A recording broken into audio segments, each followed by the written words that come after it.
original Cappuccine Frappe mixes don't have to be put in a blender in order to be enjoyed cold. You can also serve them up right over ice. Some of the mixes are standalones, such as the Mocha Glacier that already has chocolate and coffee in it, or the Indian Chai Latte that has the tea in it and is ready to be enjoyed. Other bases get to be customized by you, and you're only limited by your imagination. The White Chocolate Symphony, for instance, with a little hazelnut and some fresh espresso, makes for a decadent white chocolate hazelnut mocha. One of my favorite things about the original Cappuccine Frappe mixes is that they're not just limited to frappes. I can do smoothies, I can do hot drinks, I can even do drinks over ice. So right now we're going to do an iced vanilla chai latte. And I'm just going to start by using 4 ounces of hot water.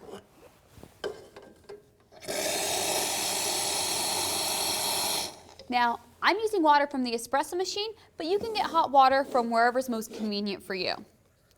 Next, I'm going to add 1½ scoops of our vanilla chai mix.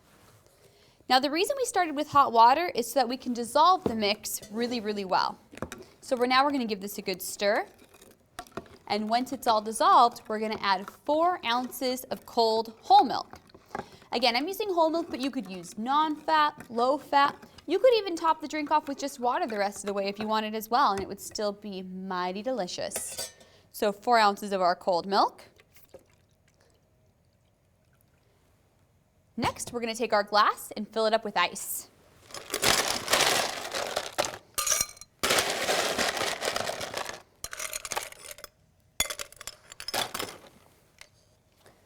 We'll pour our vanilla chai mixture right over.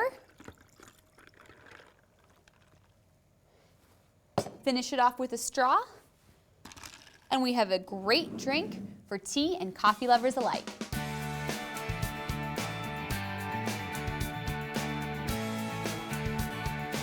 Original Cappuccine Frappe mixes are great because not only are they simple to use, but they also allow you to really customize drinks to satisfy your customer base. So right now, we're going to use the White Chocolate Symphony mix as a base for our White Chocolate Raspberry Mocha over ice. So we're going to start by adding 2 customizable ingredients. We're going to add fresh shots of espresso, and we're going to add raspberry syrup. So I'm going to start by pulling our shots of espresso. Now, anytime you're running shots of espresso, make sure you follow good protocol. Wipe your portafilter, flush your group head, and always, always, always use fresh ground espresso. So today I'm running my shots at about 3/4 of an ounce each.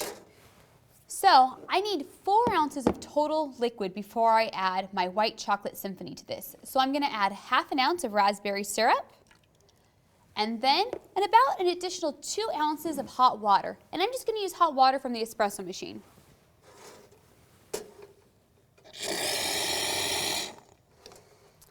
Now the reason for this is we need enough hot liquid to dissolve our White Chocolate Symphony mix, which we're going to add 1½ scoops of to this mix.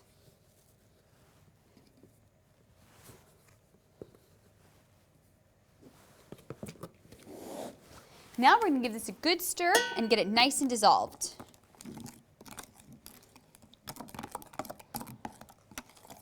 Once we've got this all mixed together, we're going to add an additional 4 ounces of liquid. I'm going to use some cold whole milk, but you can really use whatever you'd like. Non-fat, soy. You could even just top it off with more water if you'd like.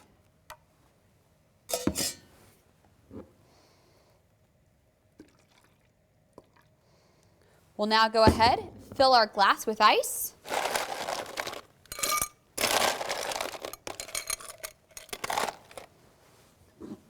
Pour our liquid right over the ice.